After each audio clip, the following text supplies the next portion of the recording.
everyone. Welcome to Spirit Switchboard. I'm your host, Carrie Lynn Shellhorn, and you are listening to us live on the United Public Radio Network and the UFO Paranormal Radio Network, 105.3 in the Gulf Coast and 107.7 FM in New Orleans. If you'd like to check out more of what UPRN has to offer, you can head to uprntalkradio.com and find out more about the hosts, the shows, things that are going on. Where it is we're getting an update on the website, potentially a merch store, all kinds of things to check out.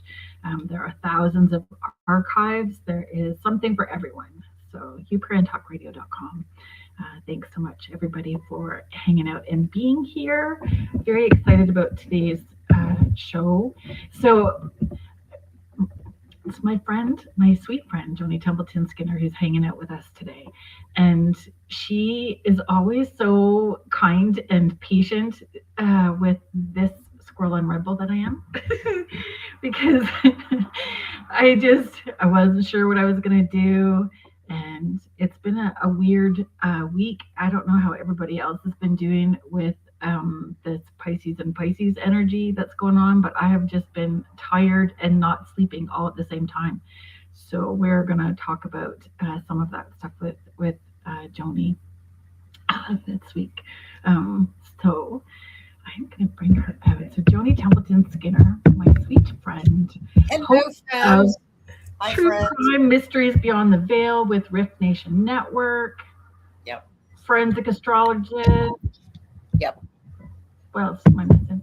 So this Piscean energy is gone.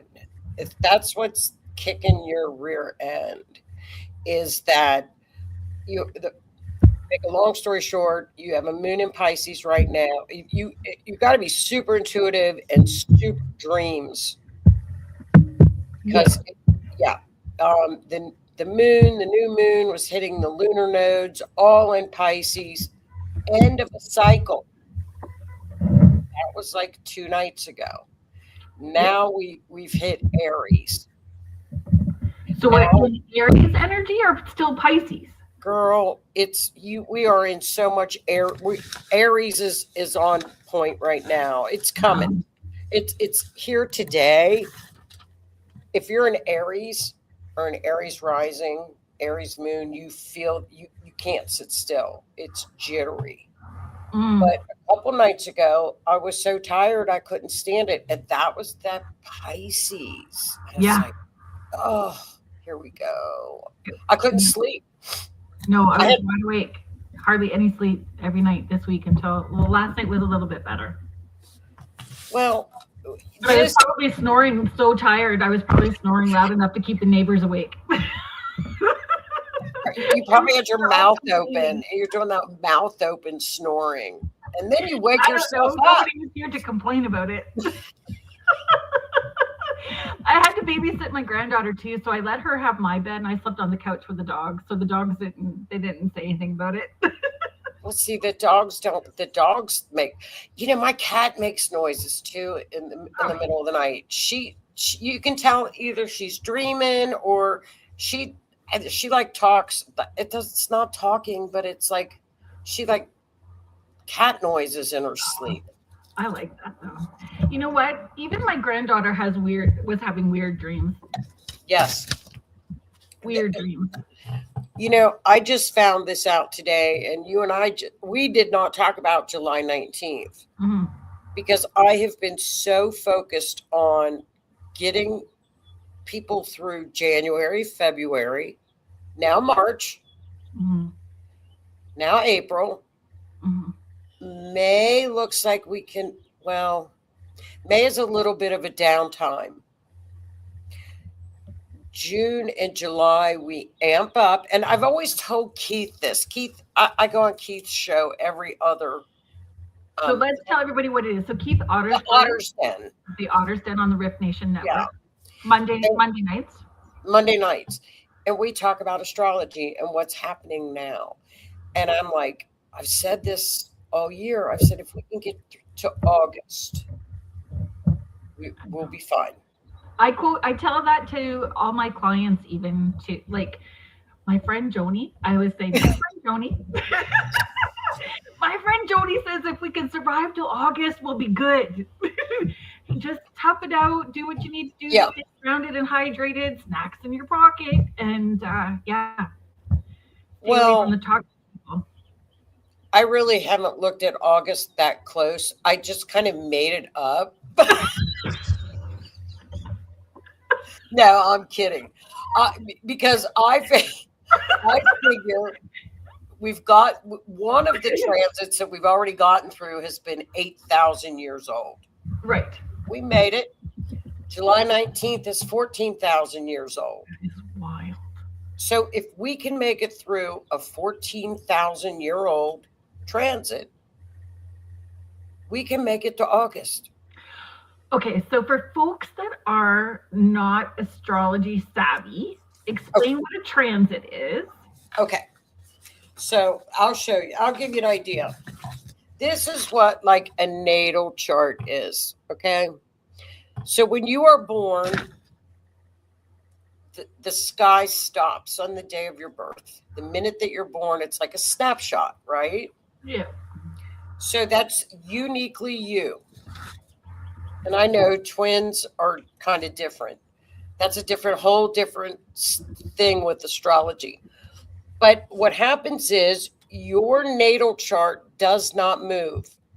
So when you're born, it will be like that and it won't move, right? This is actually April 3rd. But what happens is the planets that are in constant motion, they're still moving, right? So we've got a natal chart and the planets are moving around your natal chart, interacting with your birth planets. So the transit planets, which are moving, are talking to your natal chart.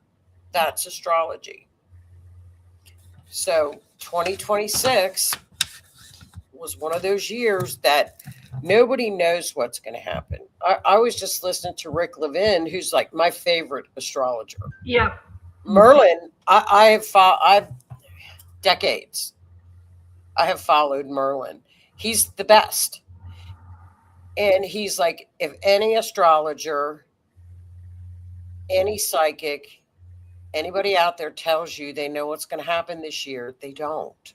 That's true. It is true. It's a crapshoot because there are things happening up in the heavens that we have never seen. Mm-hmm. 8,000 years, 14,000 years. The one coming up, 1504, was 1504. So I tell people. So my friend Joni says this is biblical, folks. Strap into the roller coaster because it's going to be a ride.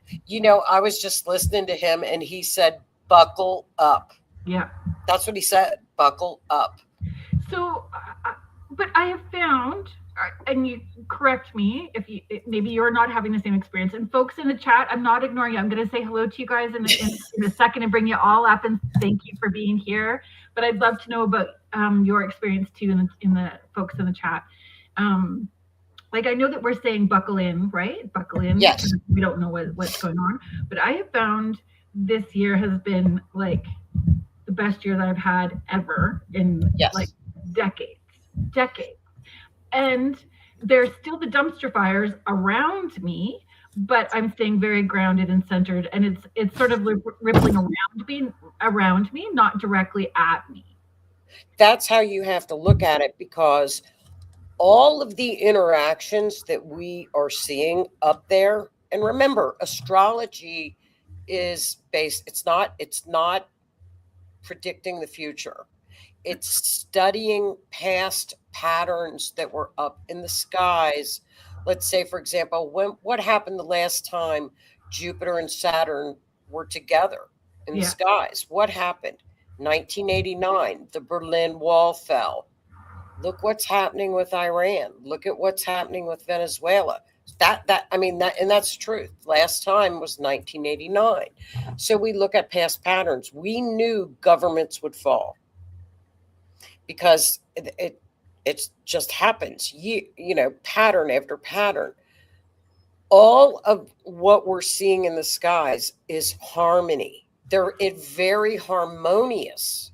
Yeah. Now, will it shake us? Absolutely, because it's change. See?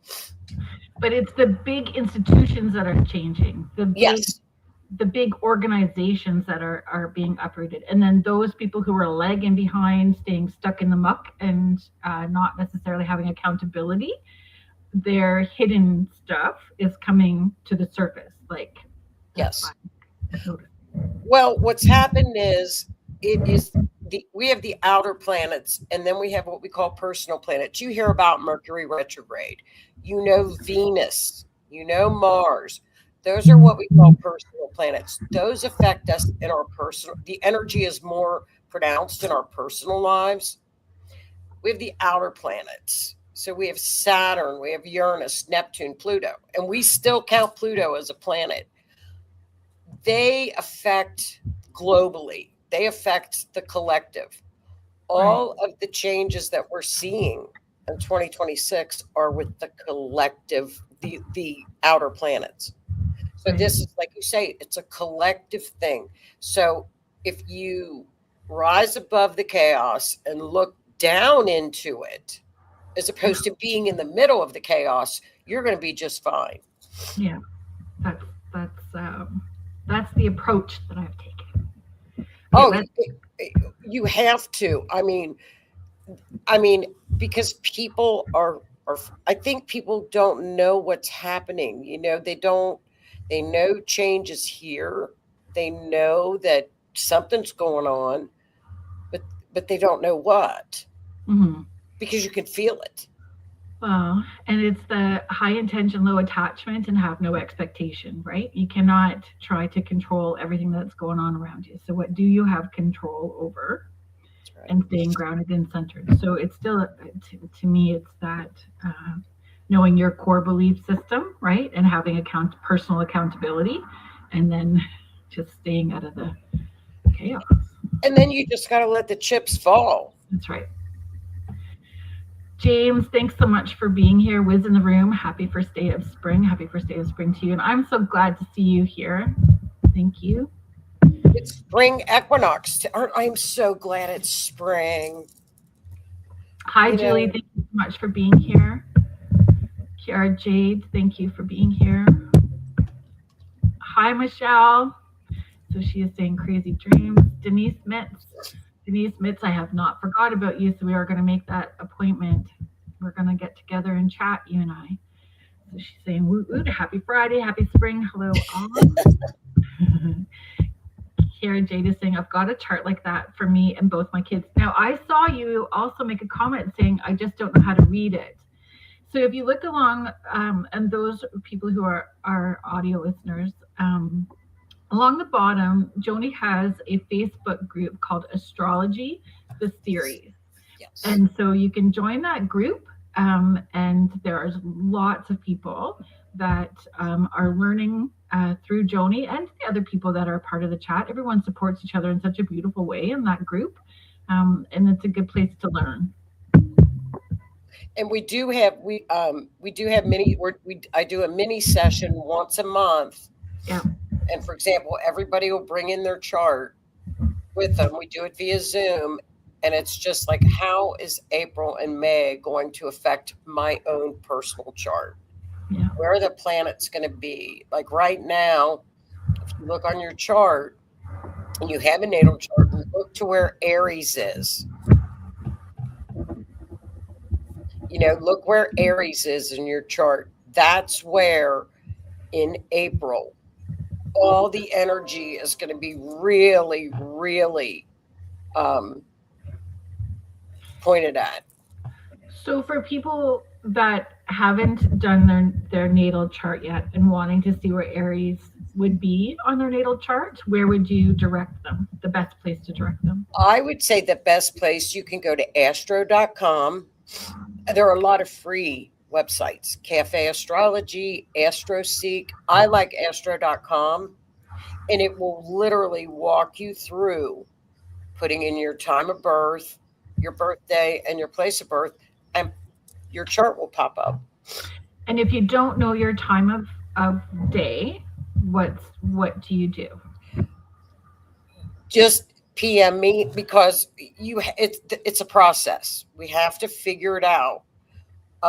Nor you can do a lot of things, but best thing to do, PM me, because a lot of people don't know their time of birth.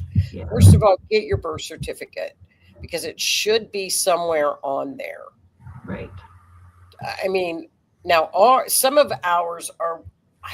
They don't do babies' footprints anymore, do they? Do you remember that? Is that a America thing? I don't know anybody, my friends, my Canadian friends, or even I saw Mish Australia. Do they still do that? I don't remember getting that with my kiddos, and my oldest will be 32 this year. My kids, we didn't do it with my kids either. But on that little thing where my baby's feet are, that's where my time of birth is. Oh, interesting. But it's not my birth certificate. Gotcha. Weird. Heidi Gold, thank you so much for being here, and thanks for sharing us out and being such a great supporter of UPRN. She's driving and listening. Stephanie Malo. Stephanie is author of Stopping to Smell the Flowers. Stephanie and I are doing an equinox workshop tomorrow together. So that is going to be fun. She's saying, looking forward to learning more about astrology tonight. Anything from now all through, going through March and into all of April, the energy is going to be phenomenal, because it's all Aries. I think at one point we're going to have 8 planets in Aries. I've never seen it. I know. Wow. I've never seen that. And that's a kick in the rump stuff, right? Like, get you moving. You can't sit still, right? That's Aries energy. Is that right? Yes. Aries is the starter. Aries is it's the creator. It's the beginning of the zodiac, like it's spring. It's a great time to start projects. I think the biggest thing to kind of look out for with Aries is don't burn yourself out, because you're going to go and you're going to go and you're going to feel a lot of energy, right? Physical energy, which is great. So Carrie is chiming in. Hi, Carrie. She's saying hello, my star family. It's almost like an overload of energy. So just be mindful of that, and don't overdo it if you're doing physical exercise. You know what I mean? Because sometimes you just go and go, because it's 8. I've never seen 8 ever. I like that it's an 8. That's like the infinity loop, right? The infinity. I like the extra energy boost. It's like a power drink, you know? It's like an energy drink. James saying, good evening, ladies. Looking forward to hearing how things are playing out this year. Mish is chiming in from Australia. Hi, Mish. Thanks for being here. Sherry Madigan, thank you so much for being here.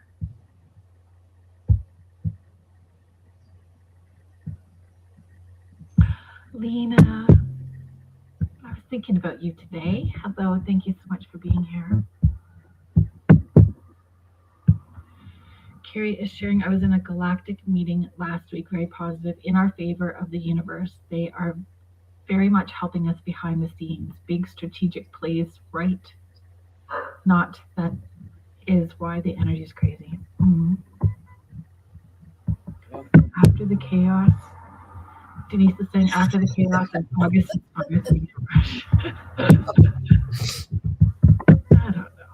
I know. I'm a little excited about it, because it's something we need. I think it's just a total reset. I'm guessing that, because we don't know. So, that's interesting, James. So Liz is saying his birthday is April 23rd. Didn't we do a chart for you, James? I think that we did. Aries. We looked it up for you, because we were looking up what your rising sign and your moon sign. I think we did too. Yeah. Didn't we? With Aries. I think anybody with Aries rising, which there were three big categories. You've got your sun sign, which we all know what that is, right? Mm-hmm. Then we've got your moon sign. Your moon is that's your emotions, how you handle things, your emotional world. And then we have what's called your rising sign. That's your first house. That's your personality. That's what people see. Sometimes that can be the mask that we wear. So you've got your rising, your sun, and your moon. Those are your three big ones. Misha's sharing. So I'm thinking with the world going the way it is, God needed Chuck Norris. Everything will work out. I was kind of shocked to see that today, and it was. I didn't even. He was apparently in the hospital, but I didn't know he was ill. I thought it said medical emergency, but I mean, I only just read it really briefly before coming in to start the show. So yeah, he was 85, 86? 86, yeah. I mean,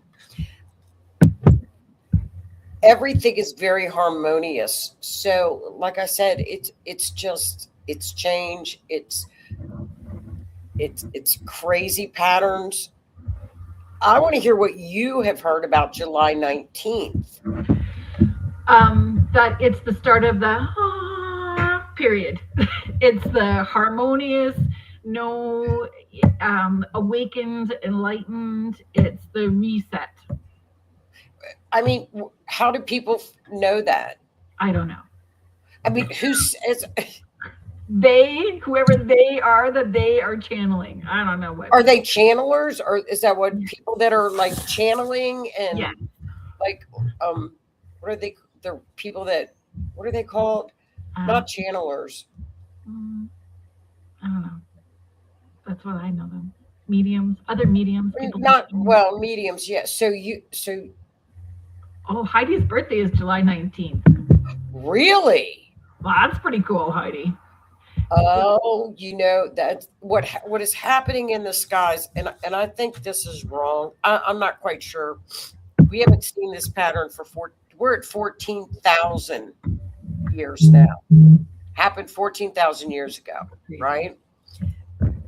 And I read today, Heidi, that if this is around degree signs of a 4, in which if that's your birthday, you're on the 4, it is life changes. So that's interesting that that's going to happen on your birthday. I mean, in a great way. So that's kind of funny, but not funny. At the same time, she's saying her birthday twin is Lizzie Borden. Wow.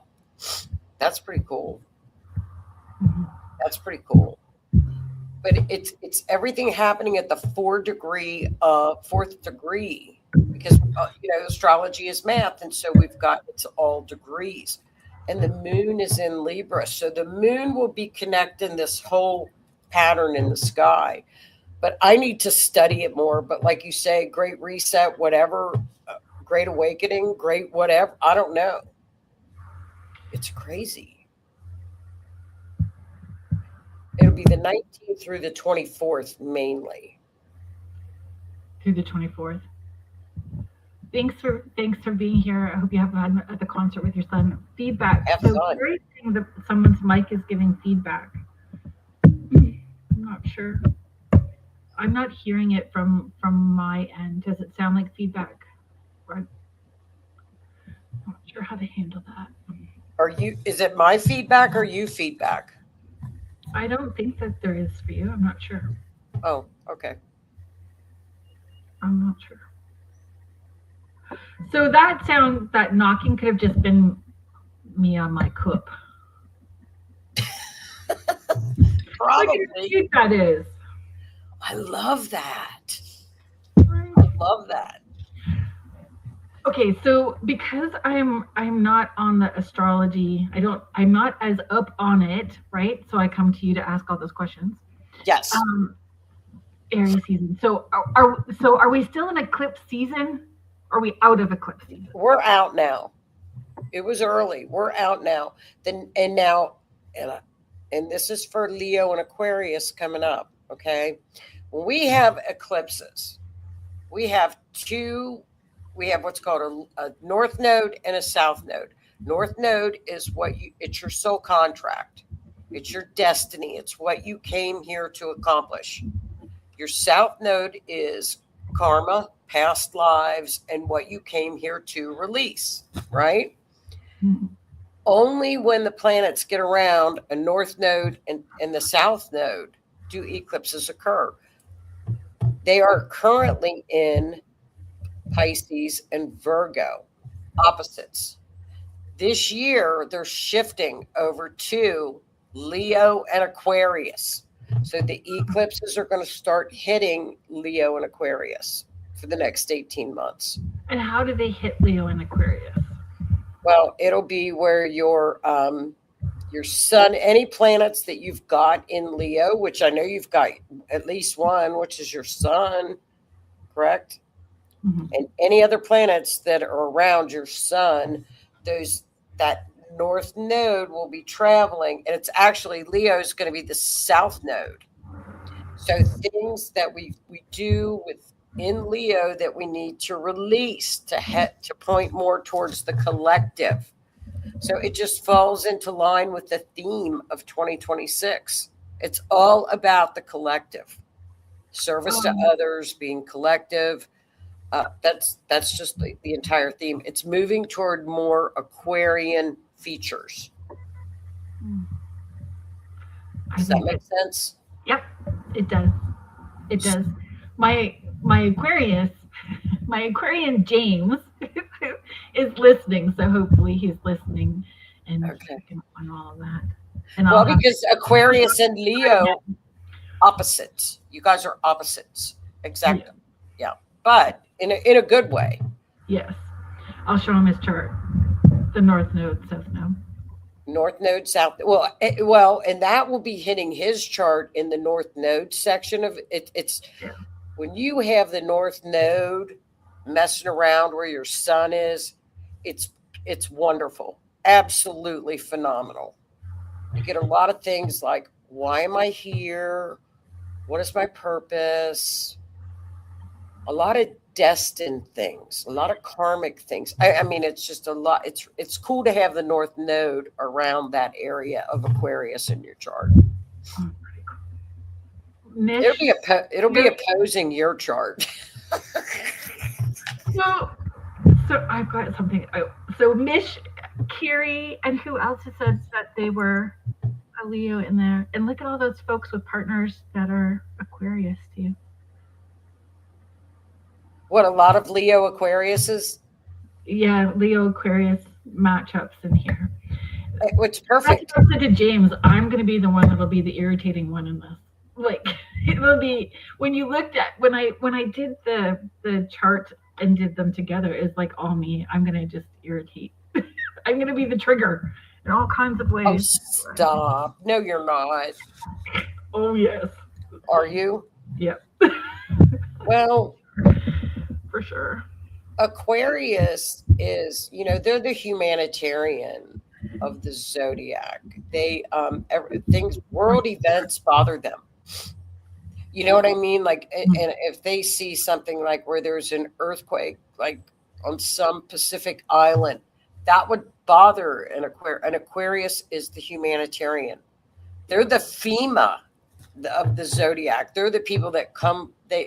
Everybody's equal to them. They don't like rules. Nobody really should be a boss. Everybody should just get along. Mm-hmm. The humanitarians. Yes. That's my sister. My sister, with her intuition, she always picks up like global events, train derailments, plane crashes, tsunamis. That's how her intuitive stuff kicks in for her. So she gets a lot of reads that way. And I love that. Maybe that's part of that Aquarius nature for her. Is she an Aquarius? My sister is, yeah. They are. She's tuning. I would love to see that. And both her children, 2 of her 3 children. I wonder where her moon is. The moon placement is a lot of where your intuition is at. Bet she's got an Aquarius moon too, or a Scorpio moon, or a Cancer moon. That would be interesting. There's, I'm writing notes so I can look it up later. but I mean, we've made it through the huge things, kind of. It's just going to be very explosive, not in a bad way, all through April and May, because it's all this Aries. It's just a lot of Aries energy. It's a lot. Eight planets, you said. 8 planets. Yeah, it's a lot. But it'll be a time to get things done around your house. I mean, it's spring. Declutter, get stuff done. Yes, James. Pretty interesting to hear about the Aquarian characteristics. Looking forward to seeing the chart. Did you hear what you just said too? Getting things done in the house. Yeah. My kitchen sink decided to break last night, so when you go to fix it. I hope the pipes are okay. Oh yeah, we're good. Well, that's okay then. It's just interesting that you said that, fixing things around the house. As long as you didn't have a flood. No flood. Oh, thank God. But we've got that, and then we get through April, July. I'm looking at for the Canadian, our Canadian friends, the girls. I'm looking at Canada's chart because Canada is in Aries rising. I know. So Canada's going to have about 8 planets triggering their natal chart. See, countries have natal charts too. So I've seen you do the American one, but I've missed the shows where you talk, because you've talked about Canada before on your show, and I missed that one. But you're looking at it now. So 8 planets in Aries, and Canada is an Aries chart. Yes. So, and usually it's calm. You know what I mean? Calm. And Aries in the first house it's the mood of the country. What the people, it's the mood of how everybody's feeling in the country. And I don't know. We'll see what happens. But I'm looking at and you're also, you're in a Neptune, getting ready to go into a Neptune return in about a year or two. So there's a lot going on in Canada's chart. What does Neptune return mean? It means Neptune is back into its original spot in your chart when you were born. Canada was born in 1867, I think. I might be wrong on that time. I think it's 1867. And so Neptune, it took 100 and I don't know how many years to go all the way around the wheel to get where it returned to. And what kind of energy does that bring? Well, like for example, Neptune. Okay, for Neptune, it would be boundaries. It could be a change in borders, like the borders, dissolving borders. And I thought of those 2 states that want to leave. Remember that? And our provinces. States. You're already calling them states. Whatever they're called. States, provinces. Is that what they're called? Provinces? Yes. Like little mini. Okay, the provinces. But it won't be for a couple of years. But that could be boundaries dissolving. It could be a really a nice. I know, Carrie. Carrie's in Alberta. It was Alberta that was. The Alberta. Yeah. It's not for a couple of years. But you got to remember, and I looked at these charts, where Alberta goes, Saskatchewan goes, because they have the same chart. They're twins. Yes, they're twins. That has to be odd. That has to be rare. It's very rare. I can tell you what happened. Like in the United States, we had the Pluto return, right? Yeah. And we had the Pluto return. Pluto stays in a house for 30 years. And it really just transformed and took down our entire system, what wasn't working. But with your Neptune return in Canada, I really have to look it up because it's hitting your ascendant. Boom. Boom. Thanks for popping in and saying hi. We did a shout out for the Otter's Den. Yeah. A lot of that could be boundaries. Delusion is gone. You know, sometimes Neptune happening. Well, Neptune and Pisces for the past 13 years, it was a lot of illusion, a lot of delusion. We didn't know what was up and what was down. I think we still come. That's gone because everything's in Aries now. 13 years. Mish is asking, curious, Joni, have you ever done an Australian chart, or the Australia chart? No, but I will. I wonder when do you know when the birthday is? I can look it up. It would be interesting. And there's no paddle, and the creek looks brown. You know, the best Mish, the best forensic astrologer in the entire world. She's Australian, and it's so hard for me to chat with her because we're opposite times. But she is, I don't know her book. There's the book. She's the best forensic astrologer in the world, Kirsty McIntosh, and I just adore her. Yeah. You talk about her quite a bit, and you promote her book. Do you have her book with you? I do. I have her book with me. Look. Is it backwards? Nope, you're good. The Forensic Astrology Workbook. Yeah, workbook. You can get it off of Amazon. Yeah. And Kirsty is from Australia. She has solved a lot of cases, but she taught me, years, I don't know how long ago.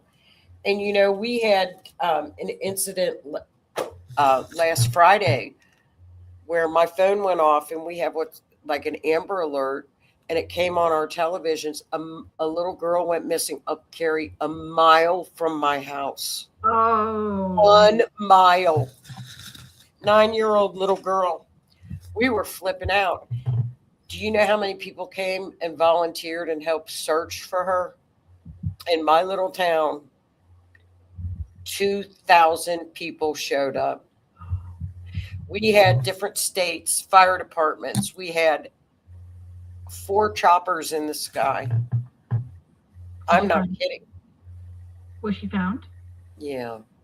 Oh, dear. No, she, you know, we have a lot of ponds and a lot of lakes. And she had gotten away from her mom. She was nonverbal and she was autistic. And apparently, you know, autistic children gravitate toward water. Apparently, you know, that's what the moms say. And she was in the lake. So it was very, very sad. They're runners. Like when they get away, they take off. You know, I think every mom where we've had toddlers or kids, you can turn your head and within seconds, a child can be gone. That's very tragic. That's very tragic. Oh, it was so tragic. But okay. Yeah. Carrie is saying that's fascinating, decoding the charts on territories and land readings. Agreed. It is. You've done the United States a few times as well too. Mish is saying not sure what birthday Australia would have. I'll look it up. You know, I have done a lot on the United States, and it's very, very, it's been spot on. It's so spot on. Now, Canada, I like that Aries. It's almost like you know, I don't know. Canada is with Britain, correct? Mm-hmm. Maybe that's what'll happen. Maybe you'll leave Britain. I don't know. So that's always been a little bit of there's been some chatter in the past about that as well. Not being. I mean, do they really have anything to do with your laws and stuff? Not really, right?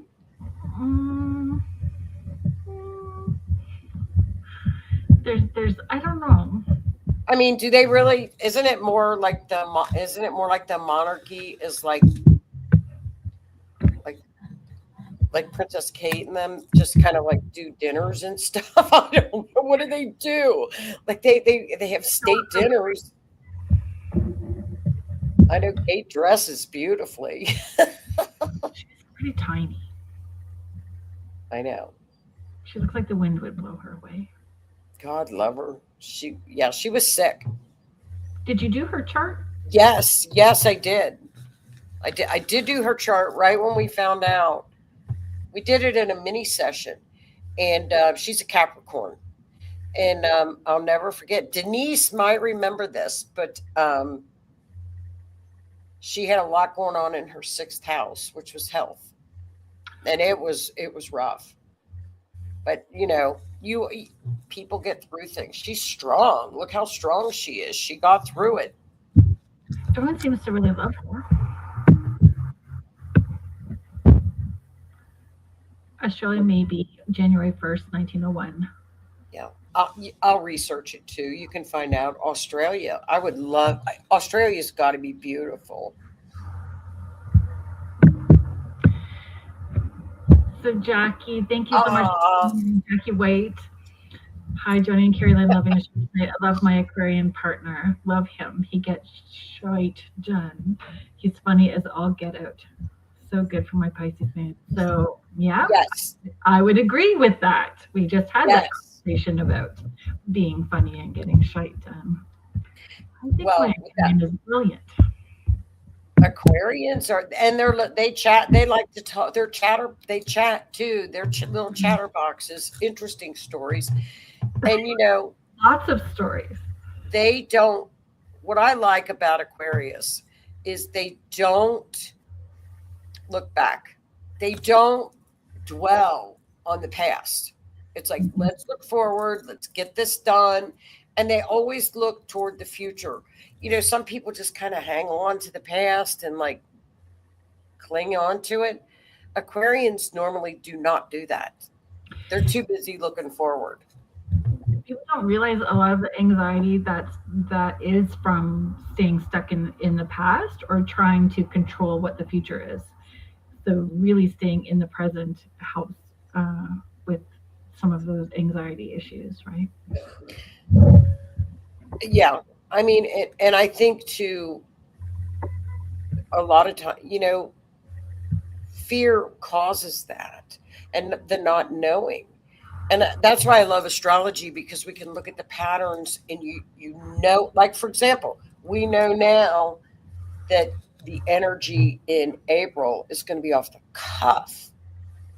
So what does that mean? Like when we tell somebody, so people who tend to be fear mode first, people who, get too caught up in the Chihuahua brain would hear April's going to be off the cuff, are going to go into panic mode and buy up all the toilet paper at the grocery store again. Yeah. So what does that mean? Energy being off the cuff? Well, the thing about it is Aries is just like Leo, Aries is a fire sign. Sagittarius is a fire sign. They're faster moving. They're bold. Aries especially is impulsive. So people that are not normally impulsive, this energy is going to be out in the collective. This is 2 outer planets. It's huge. Even people that kind of like a Virgo or a Gemini, that they want to know how this works or operates, the impulsive nature comes through a little bit more.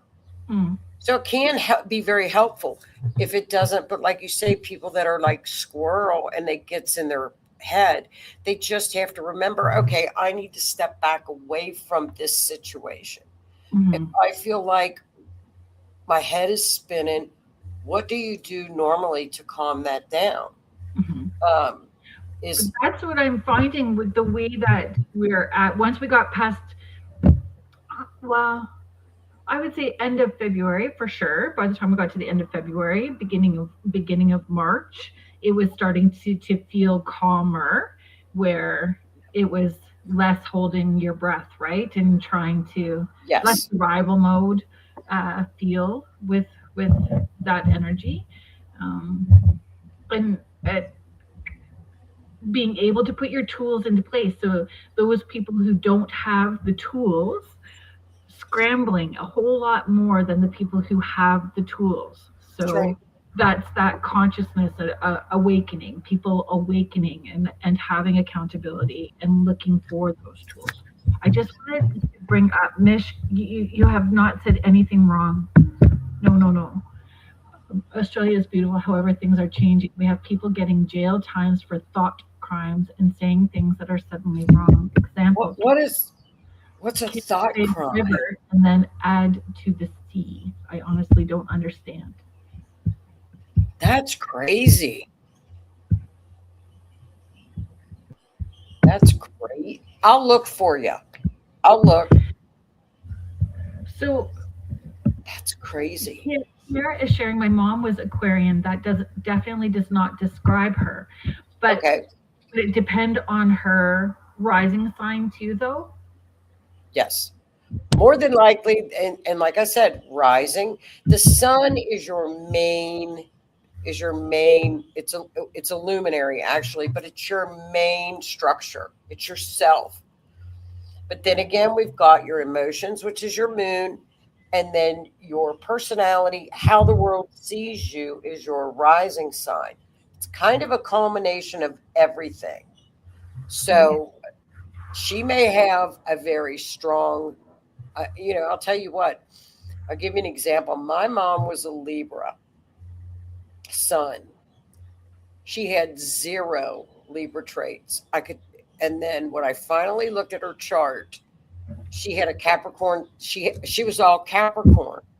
So all of that Capricorn energy kind of just it drowned out the Libra. I don't know what is Capricorn energy because I don't know I don't have any Capricorns in my. Capricorn is like if I were to let's say I had a multi-million-dollar company to run. The Capricorn would be my CEO. Definitely, the Capricorn would run my multi-million-dollar business. They're an earth sign.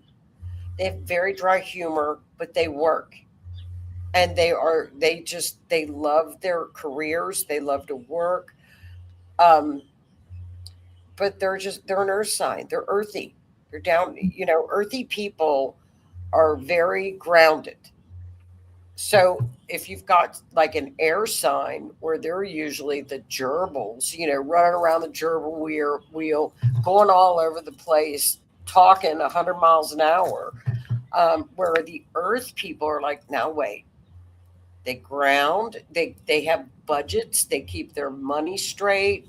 They know, like, they can't understand why like a Libra or an air sign can't balance, doesn't keep their checkbook balanced. Right. And you don't write a list. What do you mean you don't write lists? But Capricorn, Like Earth people, I've always thought are the people that show up early and set the chairs up and make coffee for folks. that's right. And then the air folks, I've always like they have all the books but haven't read them. Like the information seekers. Well, the air signs will probably read the last page first and then decide whether or not, oh, do I really want to read this? But they're avid readers. Yes. They're avid readers, and they're constantly studying something. The air signs and they're talkers. They're very social people. Mm-hmm. And then you've got your fire signs, which are, here I am. And they do. You can spot a Leo or a Sagittarius, usually an Aries too, when they walk in the door. You spot them. That's you, Ms. Mary Jane. That's what people always think that Libra, because that's the sign of marriage and relationships, that they are the highest divorced in the zodiac, but it's actually Sagittarius. Highest divorced? Highest divorced, yeah. I didn't know that. I don't know, because they're fun.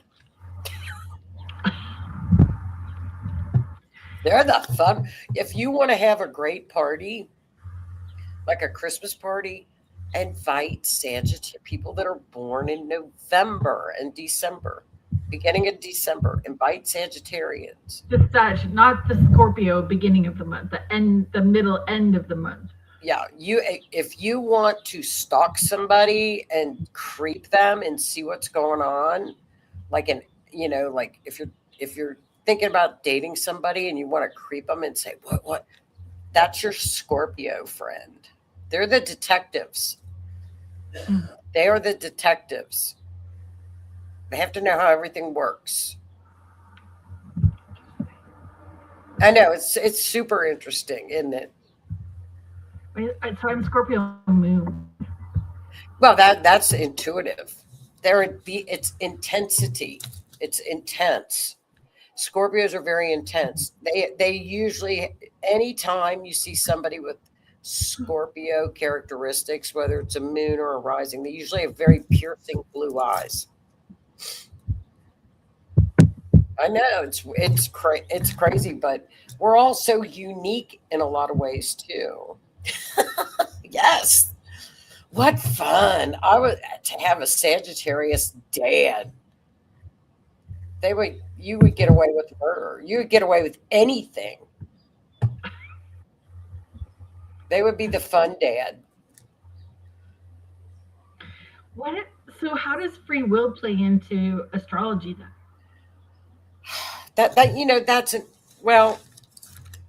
This is my dilemma. I do forensic astrology, so I always look at true crime and charts of people that have unalived themselves. So we talk about free will. I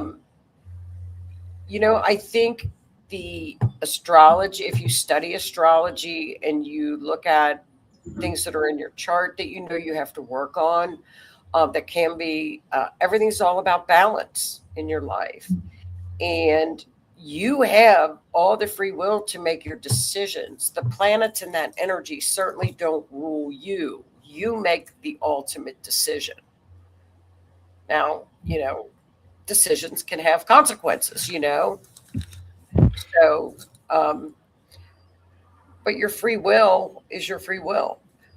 But I don't know, because there seems like there are certain opportunities for, and you would know this better than I would, as a medium, that I think so. Now, correct me if I'm wrong on this. I'm just guessing from looking at charts, forensic charts, not normal charts.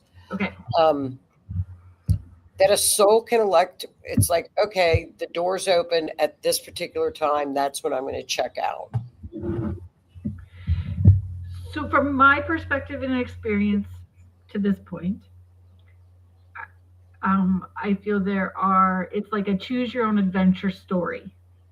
So we can get to a certain point and we get to either turn to page 32 or, turn to page 101. So we have points in time where there's potential for us to exit. And yep. Yeah, that's how I feel. And we can alter based on free will. And that's your choice. Yeah. And from my perspective to this point. I mean, Nick is asking a great question. She said, is it free will or doing the planned path, which is like free will? So, and that's an interesting way to phrase that too, right? So yes. when you're in alignment with the universe and your path and purpose, and when you are not, and is that is alignment that planned free will? That's a great question, because of the fact that you can look at an astrology chart and see the pattern. Or here's a great example.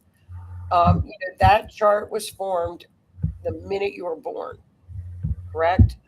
So how can you look at a natal chart and say, well, this is why she was a famous model? And maybe it's just, but like you say, free will, or is it a plan before you incarnate? This is kind of where I'd like my life to be. you know. Yeah, and then so this is where my head goes all over the place too, because you have people talking about tapping into your Akashic record and shifting your timeline. So again, then we're making a choice and using free will to not head down that path, or we're tapping into our Akashic record and the information so we can shift and change it. So how much is I I guess we'll find out someday, because the show we just did a chart on a model. She was a world famous model. On Wednesday, we looked at her chart. Well, up in the top of a chart, at the top of a chart is called a midheaven. So it's up here at the 10th house. It's called your midheaven, right? So that's what the public sees. Leaders of countries always have packed 10th and 11th houses. Now, this particular model, she was a beautiful Russian model, beautiful girl. Her son was sitting right on her midheaven. So I would have looked at her chart when she was born and said, she could be famous, very, very famous someday. And of course, she was a model. So her Venus, which is fashion, beauty, was in Taurus, ruler of Venus. So she had everything at the time she was born was mapped out where she could achieve greatness and being famous as a model. But what if she would have elected to become a doctor? mm-hmm. Right? So where does your free will stop? I don't know. I don't think we're going to know all the answers anyway. I think it has to stay a mystery so we can figure, like, we get to learn it later. Well, it's kind of a fun tinfoil hat to put on, because it's interesting stuff, don't you think? Yes. And I like just having the conversation where we don't have to get heated about it. And I'm no expert. Like, I don't claim to be an expert with it. I'm still learning as I go too. I love to hear what people think, because it's all over the astrology. You can see it. But what somebody elects to do is another thing. That's right. Carrie is sharing, speaking from personal discovery, I had free will. I had free will to choose, but if it's not what my soul planned, it was catastrophic. Yeah, it knocks you off alignment. I could not manifest anything not being on my path. I'm now realigning. And I agree with you, Carrie. I am exactly the same way. If I get knocked off kilter, I can watch things start to fall apart really quickly. And then I've got those tools and I can get back in alignment. And then it just starts manifesting really, really quickly. And I think that's what people are having that awakening to, when they're in alignment. Thoughts, words, deeds, actions, all in alignment in that higher frequency, understanding that we're connected to that collective consciousness of one, so all of our choices ripple out collectively, and how fast we can be manifesting in this point in time, like how fast. There's a study of astrology called draconic astrology. Now, this can be a little bit, some people believe in this and some do not, but the study is that when you, in the very beginning, let's say however many lifetimes, and this is all reincarnation based, but your soul has a chart, and that chart is called a draconic chart, your soul. And every time you incarnate, you get a different natal chart that it talks to that draconic chart. How do you discover that? Oh, you can just go do a chart. So, for example, I've always related to Scorpio stuff, like, true crime. I've always loved it. And I'm like, I don't have any. Well, my Scorpio and Neptune, but Neptune and Scorpio. But I thought, I don't have a lot of Scorpio in my chart, not sun, moon, or rising. When I did my draconic chart, guess what? Scorpio rising. So my soul, if I believed in draconic astrology, my soul, which would be my higher mind, is a Scorpio rising. I came into this incarnation as an Aries rising. So when we do our natal chart, we are looking at where we were born, our birth time, the birth date. When you do draconic, what parameters are you putting in, like, to figure that out, like for your soul chart? Well, because in astrology, it is what is called the 0 degree of Aries is the beginning, which is what we just hit with this Saturn and Neptune. Everybody's north node is at 0 degree of Aries. But you can, on AstroSeek, you can get a draconic chart made, and it just prompts you whatever information. Yeah, there's a prompt for draconic chart, and you only read conjunctions, which mean 2 planets are together, and oppositions. That's it. And oppositions being 180 degrees apart, learning, and a conjunction is when they're together. So that you read the chart a little bit differently, but it can give you a little bit of insight on things that, I don't have the answer to, because it's supposed to be your soul's chart. Isn't that crazy? It is crazy, but I have a feeling like once you see it, then it's the light bulb moment, like you said, right? Yes. Like, of course. It was a complete light bulb moment, because my dad was a Taurus, and I love Taurus people. I actually rotate to Taurus people, for some reason, and I could never figure it out. And I always said, because my dad was a Taurus. That's what I always based that on. Well, I looked at my draconic chart. Everything, sun, everything was in Taurus.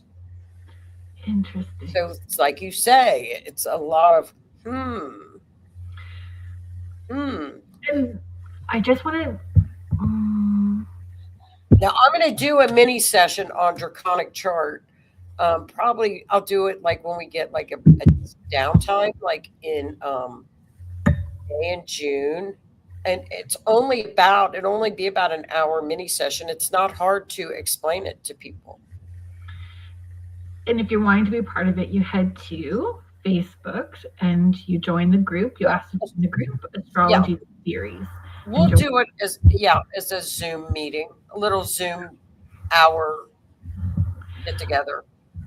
I'm just going to do our station ID really quickly. Thank you, Wiz, for reminding me. I appreciate that you watch the clock for me and give me those reminders so we don't get into trouble. So if you are just joining us now, thank you so much for being here. You are listening to Spirit Switchboard. And you are listening to us live on the United Public Radio Network and the UFO Paranormal Radio Network, 105.3 in the Gulf Coast and 107.7 FM in New Orleans. If you would like to check out more of what UPRN has to offer, access all of the thousands of archives, check out the hosts and shows, you can head to uprntalkradio.com. Everything is there. It's not all high strangeness and paranormal. There is something for everyone. Today's guest is my friend, Joni Templeton-Skinner, who is a podcaster, forensic astrologer, has the podcast True Crime Mysteries Beyond the Veil on Wednesday evenings with the Rift Nation Network. And that's how, we met through Howie and the whole gang of folks, and watching the podcast, watching you do your show. I think you're amazing. I think you are amazing. What you do. I just love forensic astrology, true crime, forensic astrology. And I think what is mind-boggling to me is with forensic astrology is the accuracy of how we can find people from the astrology. So I want to talk to you about that, or I want you to share more about that in just 1 second. So James is asking a question, so I'm just going to bring it up. Sure. Sure. We're going to try to bring it up. There we go. Does the draconic chart let you know how old your soul is? No. But that's a good question that I could research it, because draconic is so based on the beginning of when you were supposed to have started, which could be 8,000 years ago, 10,000 years ago, however many thousand, who knows, right? So that is a good question. I don't think so. So it's just tapping into your soul currently, that chart, right? No, it's your soul from the soul. It's not saying how old the soul is. The beginning of your soul, the beginning of time. Draconic. That's what it's supposed to be. Now you could have what? How many? Like from 8,000 years ago. How many incarnations? How many incarnations do people usually have? Yeah, I don't know. I just know I don't want to come back. No. Neither is my list. I want this. My dad used to say, "This is going to be my last stand. I never want to come back." Like, I don't either. I don't either. No. I think it's going to be too fun. On the other side? Yeah. Don't you think? So I feel that, I'm saying that from a place of ego, right? That I don't want to come back. But over there, it's so unconditionally loving that I'll just keep volunteering. That, from that place of unconditional love, that you end up volunteering to help or be a teacher or any of those sorts of things, even though we have free will. It's that unconditionally loving space, right? A medium on a podcast said that souls were lining up to incarnate during this particular time frame from around 2020 to about 2026 or whatever, right? The time that we're in now, that souls were lining up to get here. To be part of that new awakening. To be part of whatever we're getting ready to go in.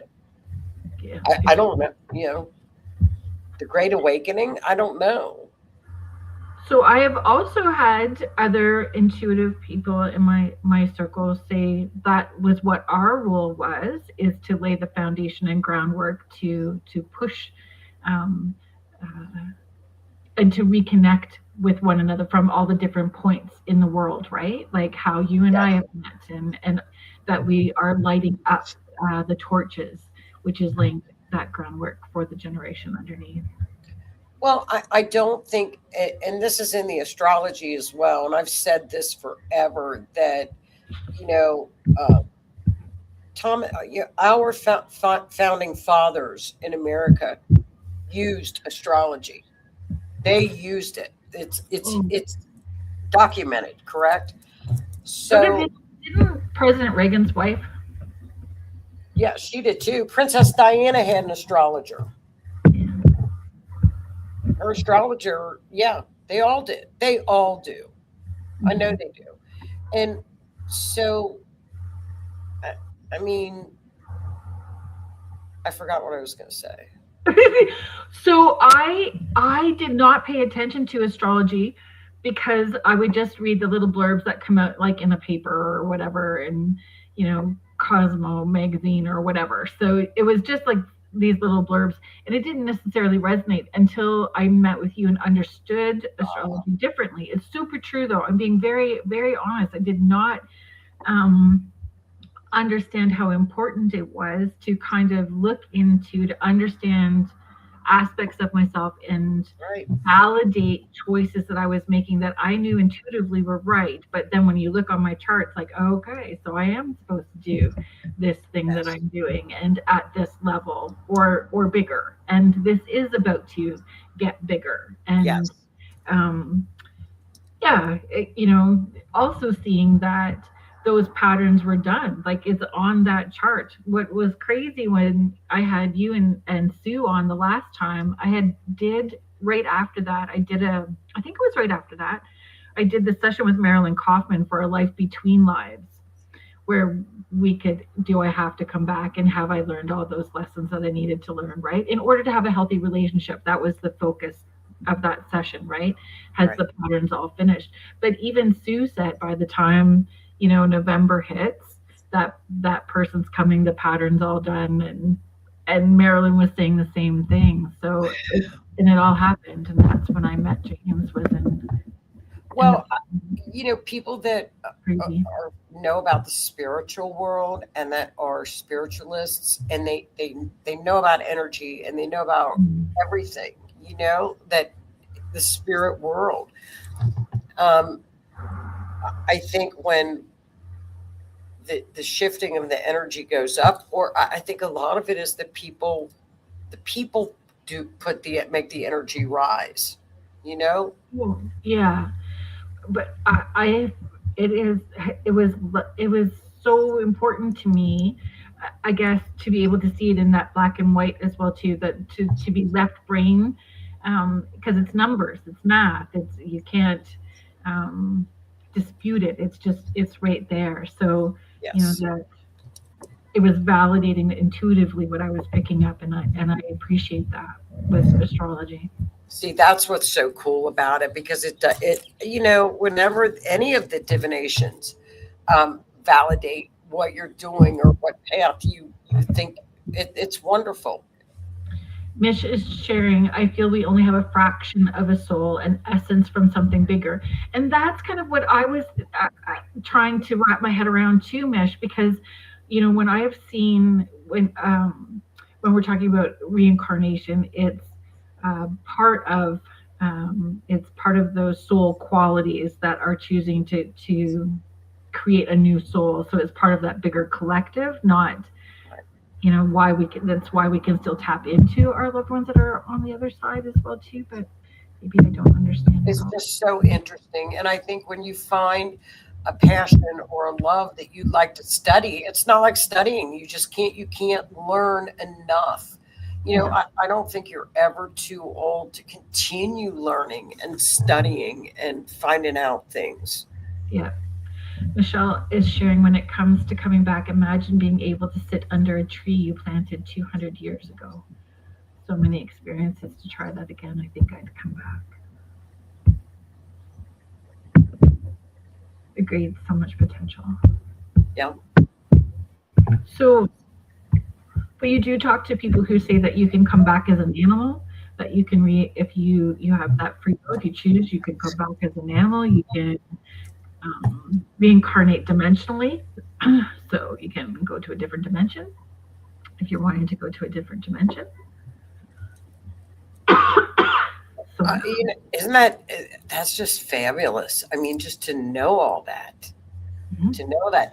But there are so many divining tools that we are given to assist with that here, with astrology, with tarot, with yoga, Reiki, and mediums, and people that are there that can help, and also to learn.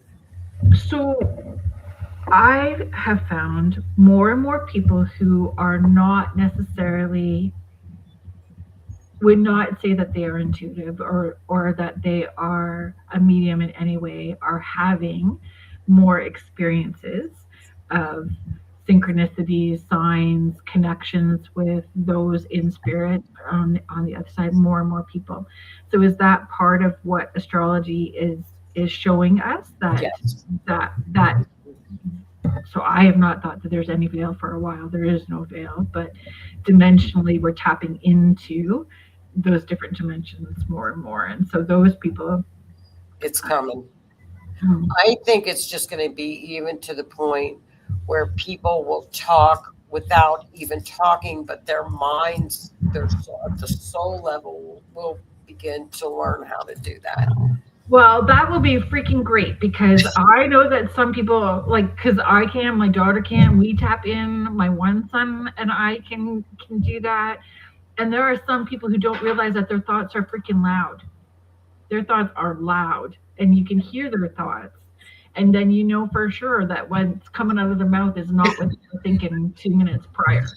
That's coming. I think we'll see Uranus, which is the planet that, Uranus, every planet. Another thing that we had happen is every large planet that moves so very, very slow around the wheel moved. I mean, we are just, like I said, we're seeing things that we've never seen before. Mm-hmm. It's got to be, we don't know what it is, but whatever it is, it's big. And I think especially with Uranus is going to be moving into Gemini, which is going to again speed up the energy. That's where you're going to get mid-April a lot of the UFO stuff. I think we're going to start seeing UFOs and learning about visitors. I think that's already happening more and more. Like, it's going to explode when Uranus moves into Gemini. It's just going to be off the cuff, and I mean like cars that go around up in space, like no highways. It's just going to be the technology is going to skyrocket. It's going to skyrocket after the summer. I'm guessing, but I think with AI and the cryptocurrency is big with Uranus, the internet, social media, it's all Uranus and Gemini. Gemini is about communication. The way we communicate is going to be different. It's exciting. It's really exciting times. Really a good thing. Gemini. So I apologize to any Gemini folks that are in the chat. You can call me out if you need to, but Gemini folks have always made me have that stink eye tight butt moment. Like what? They do what? Stink eye tight butt. That like what? Frustrate me. Give me, make my eye twitch. They make your eye twitch? Yes. Any experiences that I've had with Geminis. Eye twitch? Eye twitch. Just me personally. Gonna say it all, but okay. I'm trying to find that comment, Stephanie. Oh, there we go. That is me. That's something I've realized over the last 6 months. So I can tap in on the other side for others. Nothing I ever set out to do, but it is amazing. That's wonderful. Transporters, please let there be transporters. I think it's coming. With you. I think it's coming, you guys. I think it's gonna. Wouldn't that be great? No traffic. You can be the person you've dealt negatively with. So on a whole, you understand both sides because soul has been both sides. So I think that comes back to the incarnations as well too. I was never interested in knowing my past lives because I've just assumed that I've been all of it. All genders, tall, short, heavy, not heavy. I just assume that I've been all of it. Well, I think it's been thousands of years. It's not just been like 100 years. I think it's been thousands. Julie, you and I have not had any issues. Geminis are the writers. They're ruled by Mercury, so they've got quick minds. They're the student. They're constantly studying. They want to learn. They're the writers, the talkers.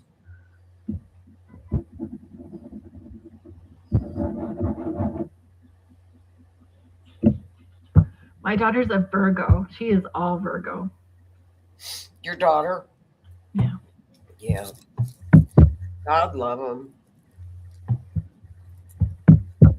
She's great. I adore her.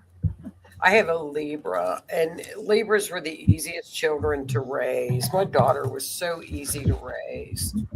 They just have such a little nice disposition.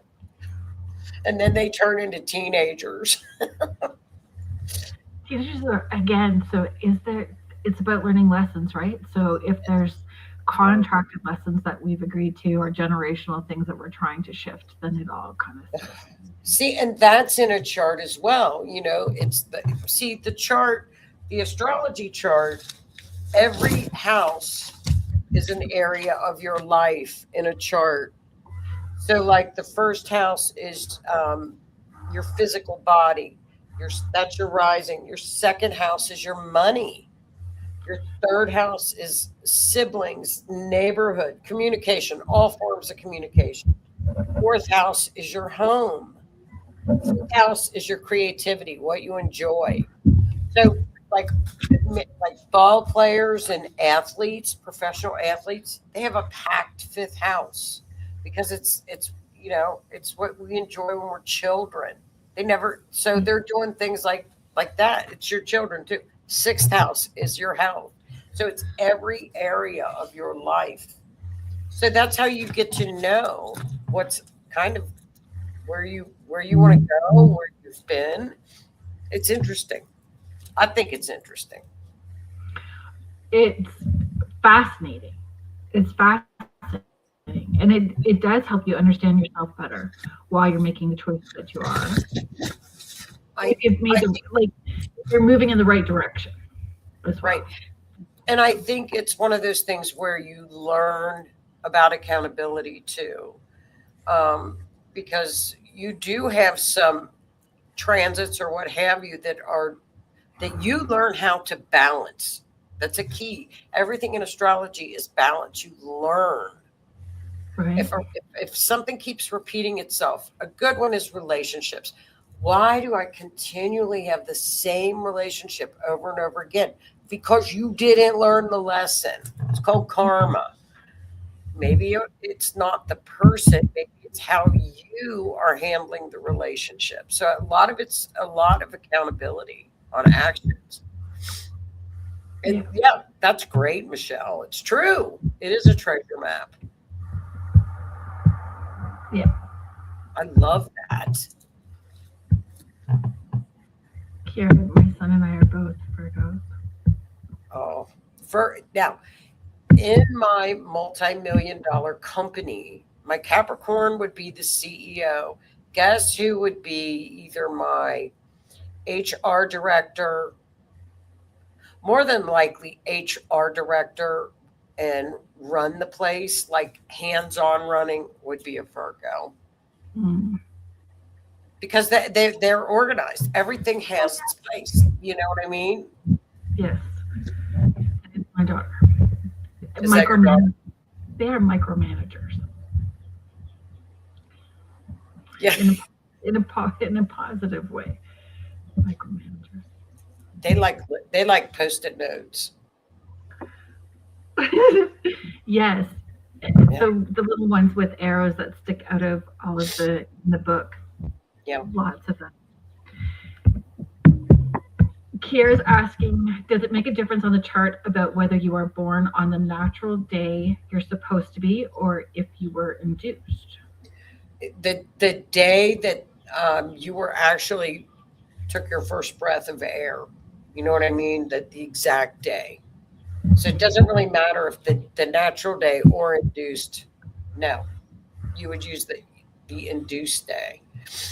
Whatever day you made your entrance here.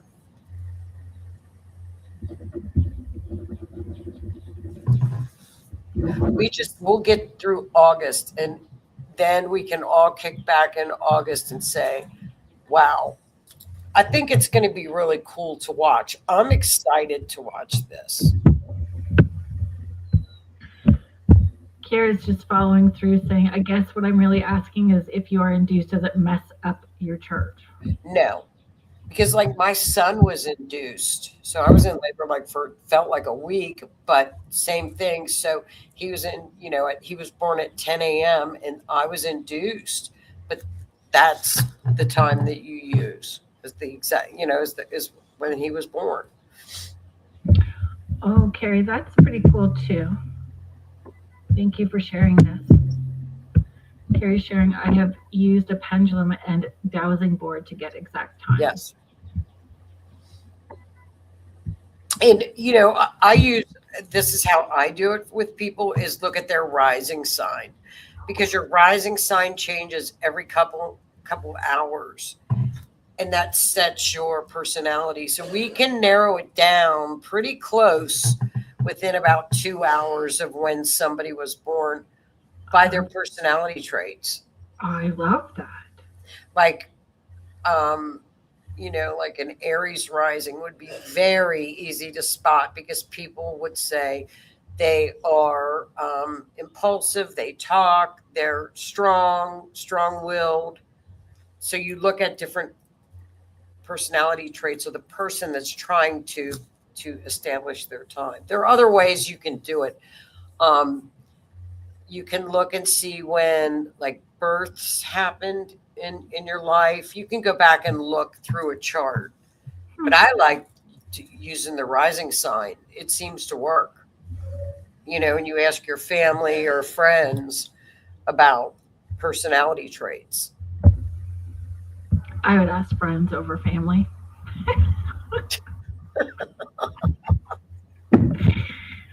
I would not ask family.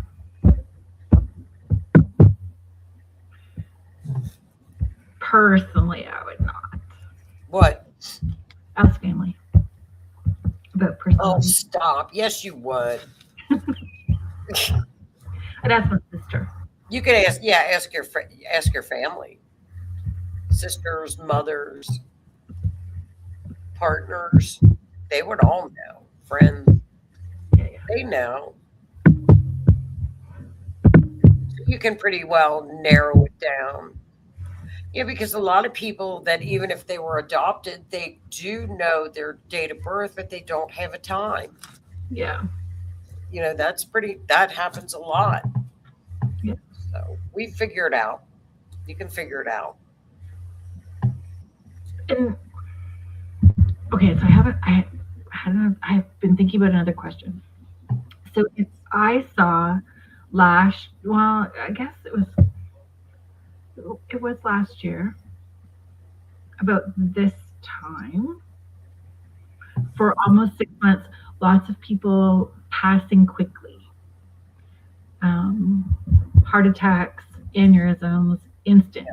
Gone. Lots of them. Like, it was weird to me how many were happening. So do you feel like astrologically that there was something going on during that?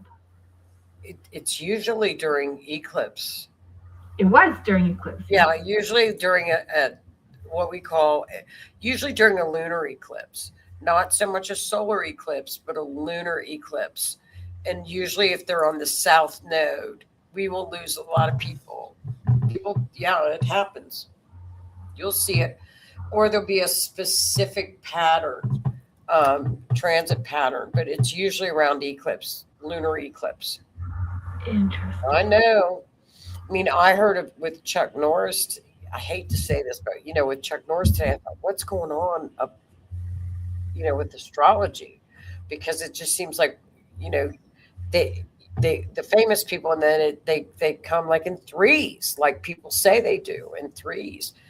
But we're past the eclipse. Well, February we had eclipses. We're not that far past February, so. But it's usually always around lunar eclipse. Famous. That's interesting. I didn't know that. Yeah, it's on the south node, which is loss. Joni, I've been wanting to ask you because I didn't ask you this personally off air. Did you look into Rob Reiner's son? Did you do Yes. that? Did you do a segment on that case? Yes, I did a whole show on it. Did you? I'm going to go back and watch it then. Yeah, I did the whole show. It's really a sad, and I also looked at his natal chart, and I do the mother's natal chart. You did their it's all over the chart. All over the sun's chart or Rob Reiner's chart? Both, all of them. All of them. The whole dynamic was huge. I think, okay. So do you think that's soul contracts too then? Yes. I think. Well, do they work? Can they work them out though? It's all about balance. I know this. The sun was a Virgo stellium, I think, up in the 10th house. Stellium. Stellium means 4 more planets are in Virgo in his chart. Stelliums can make that person just like has that energy on steroids. We want a chart that's well balanced. We want a lot of water signs. We want earth signs. We want fire. We want a balance of all different kinds of planets all over the chart. Gotcha. But when you get a stellium and you've got like 4 or 5 planets, not 5, but 3 or 4 in one area in your chart, you're going to be lopsided with all that energy.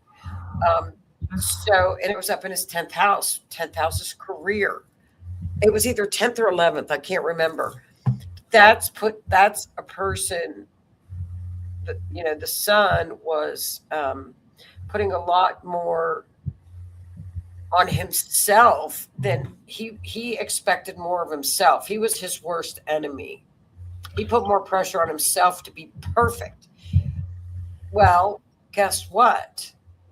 He was the opposite of his dad. So they were opposing. Dad was a Pisces. And the son was, they were just complete opposites. And so there was automatic friction. And then the mother was a Libra. So mom was constantly trying to run around and keep the peace and didn't ever solve anything, just ran around trying to keep the peace and be everybody's friend. And you could see where there was a blow up. And there were a lot of Mars transits that triggered the sun's chart on that night, that particular night. There were some pretty big transits going out around the skies, going around the chart that triggered the chart. I think it was Mars Pluto. And then, if he suffered from mental illness, that's Neptune. And it showed. It's so, is that what he picked? Yeah. That's what I believe, that you pick your own chart and you pick, it's all your choice and maybe he came down here for some particular lesson. I don't know. But, that's the saddest thing. That's one of the sad things I've ever seen. How could you do that to your parents? Very sad. Who supported him, right? But apparently he was on a lot of drugs and schizophrenic. And he wanted certain rehabs that they said, no. So he was never allowed to make his own choice. How does mental health show up on a chart like that when there is sociopaths, schizophrenia? I guess those are different things, but like, how does that show up on a chart? Usually it'll show up with Neptune, and it'll be it'll be in a harsh type of an aspect. For example, let's say we've got a person that is a compulsive liar. Okay. Yeah. Compulsive liar. Mercury, which is the planet of communications, will be like square, which is when there's friction between the two planets. Neptune squaring Mercury, because Neptune can be scandals, it can be lies, illusion, delusion, and it's harsh with the planet of communications. So that person can be a lot, a liar, pants on fire. If you've got like, you see trends like that when you're doing cases, when you're studying cases, do you see patterns like that? So we have somebody who is a serial and a liar. If that's why I always have had an issue with J.E.'s chart, the one that unalived up in the jail. I've always said to Keith, I'm not sure if I think he might still be alive. I don't know. But there's a reel going around right now. I'm driving in the car.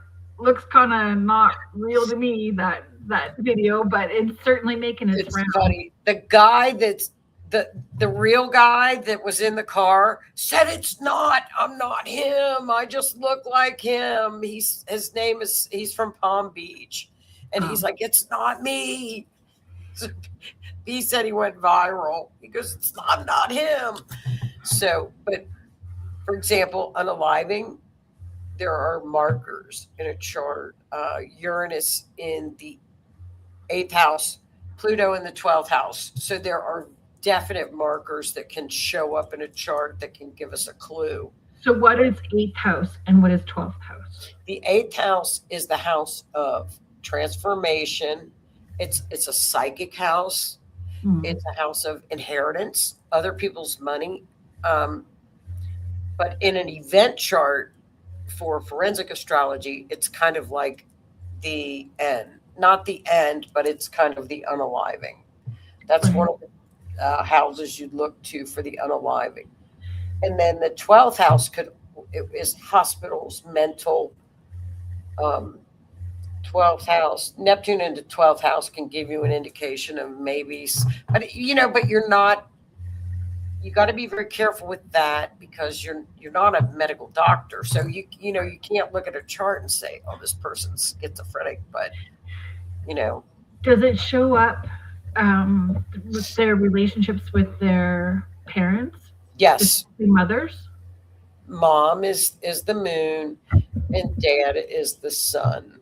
So yeah, you can see it. Yeah. You can see it sometimes. The 4th house is the home.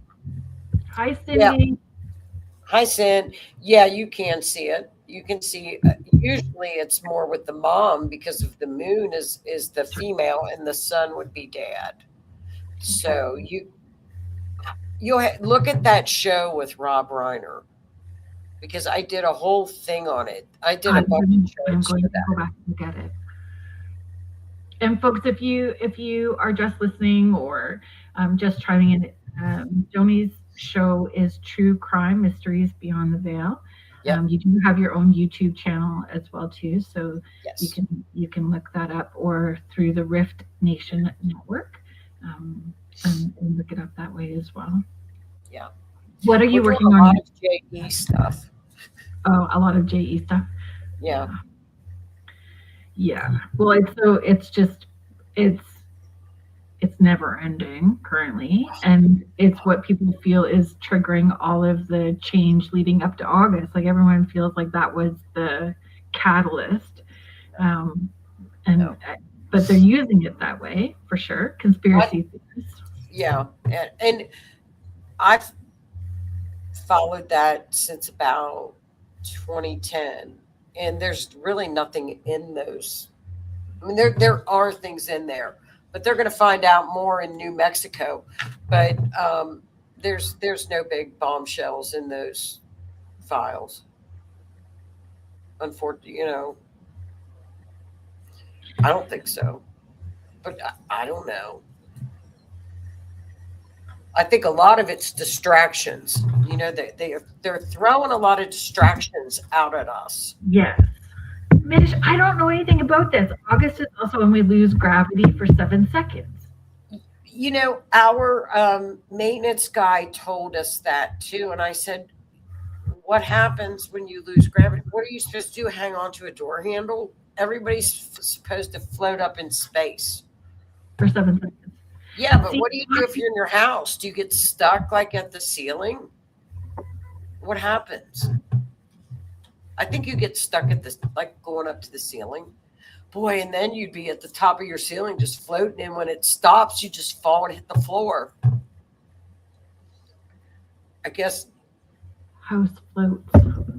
Hang on to something. Oh, the house floats? So, Lord. But all of this stuff, like, it's like when 2000 was coming, everybody didn't know what to expect. Yeah. It was. Yeah. What was that? Y2K. Y2K, yeah. What date in August is this gravity thing supposed to happen? I'll look up a chart. What date is that? Do you know which date? Yeah, August. Carrie, did you see the chart that Joni showed at the beginning of for July 19th? Yeah. July 19th and 20th, and it's crazy when you look at it, and that's leading into August. Yeah. So 7th, but she'll double check. I wonder if that has something to do the July with the no gravity thing. So we all float, like the house floats too.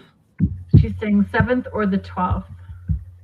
What happens to when it stops? What happens when the gravity goes back to normal? The 12th of August. Is it supposed to go back to normal and then the house drops back down? What if you're in your car? Your car will just be. Yeah. Cindy is saying don't be driving that day. So trees are going to be. So trees will be going up in the air. So what do you got? What do you do? I had never heard of this. Yeah, we're supposed to lose gravity or something. Why are we supposed to lose gravity? I don't know. The maintenance guy told me about it. I just went, oh, okay. I said, I'll hang on to the door handle. I've got the tools, I can just move through it. So I just focus on what do I need to do in this moment. I really do every day. What do I need to do in this moment? And sometimes even folks, when I am like having to deal with a whole bunch of emails, I'm like this, and I just like, I can handle this one and I'm covering up the rest of them so that I can't see them, so that I don't get overwhelmed or go crazy. I know. I hear you. I hear you, sis. Trees are rooted. They should be fine. Trees are rooted. They should be fine. Okay, so you go out and you grab onto a tree. Well, I think we should all be hugging trees daily anyway. Oh, I do too. I'm going to go pick out my gravity tree in the backyard. I wonder if that's on a weekend. I think I'm on holidays. I think on the 12th I'm actually on holidays, so that'll be awesome. Go to the beach. No, I don't like sweating. Oh, go to the beach. Keith is saying something about 2 gravitational forces meeting here at Earth on this day, supposedly canceling all planets' gravity. Oh, so it's August the 12th. Oh, it's on a Wednesday. You watch it start happening in the middle of my show, and then all of a sudden everything will start going up in the air. I think as long as it's on film, I think that'd be fabulous. Wouldn't that be funny? Yeah, as long as you get it on camera. As long as you get everything on camera, that's good. Well, I'll get stuck up in the paranormal. Get it on camera. Oh no, the house will be going up in the air. But I'll just run outside with my phone and grab onto a tree. I don't think that's going to happen. Mish is saying, I honestly feel we are having a space things affecting Earth, and they will use pyramids to help protect.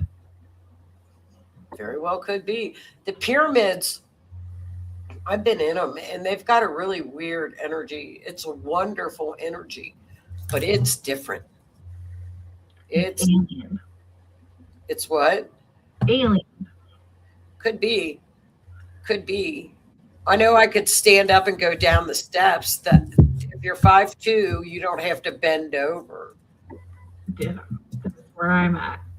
So yeah. I agree, Carrie. It's a total shift. I think it's a complete shift with. Yes. And I don't even believe that there's much. I don't believe that there's a veil. I believe that more people will have clarity after that astrological shift. Just more people having the clarity. I don't think they're really removing the veil from your eyes. Your eyes, your physical. I think it's great. It's something's going to happen. We're going to have to regroup after August 12th and see what happened. So do you think it was a meteor that landed in Ohio? I think it was. I'll find out. I didn't even know it happened. Yeah, apparently it was a big boom in like 2 different states for Yeah. And right where it landed, they're having Bigfoot sightings up in Ohio. Yeah, leading up to more and more Bigfoot came out to catch the rock. technology in us on the earth. Thank you, Carrie. There is the veil. It's technology in us. So Yes. so if that technology is, so where does that, for people who are having more awareness than others? Yes. People are, I don't know about up there, up in Canada, but there's a lot of churches have never had an attendance like they have now. A lot of people are turning to spirituality or religion or whatever they want to. I think it's great. Carrie is sharing, yes, Galactic's mission to reignite the Atlantean pyramid. So that came up in my Life Between Lives session that I had with Marilyn. Wouldn't that be cool if they did do that? Wouldn't that be cool if that did happen? I would be excited. I think it would be great to have visitors. Yeah. I would ask them if they would take me to Florida. It would only take a couple minutes. Think about it. I'll pack a little bag, drop me off at the beach. Oh, I was thinking about you. Look at that was the pen I grabbed. Look. Oh, I'll come pick you up. Okay. I'll have the aliens come pick you up. I think that's okay. We need to be mindful of our time. Okay. Talk about your candles. So I have 2 minutes. Candles. Did you bring your candles? No, well, I'm making them now. I'm making them now for people to help them with the different energies. For example, if you're a Uranus, I'm making a Uranus candle now. I'll post it on Facebook when it's done with the energies. I'm going to use white on the bottom. Okay, black is going to be the top, a little layer of black, the energies of the planet, and then the bottom will be white. So we're going to burn off a lot of the negative funk, bring in the energy of the planet for people to manifest or to use the energy. Think about it. And then bring in something really sweet and positive to end it and close it out. I hope you and your granddaughter get the merch stuff going soon because she's got some great ideas. She's fabulous. She's an Aries. I love it. My best friend is an Aries, and she's a go-getter for sure. Okay, folks, thank you so much for hanging out with us today. Please consider joining Astrology the Series. Yes. Take advantage of all of the information. Joni is so gracious and kind in sharing and helping us learn more about astrology.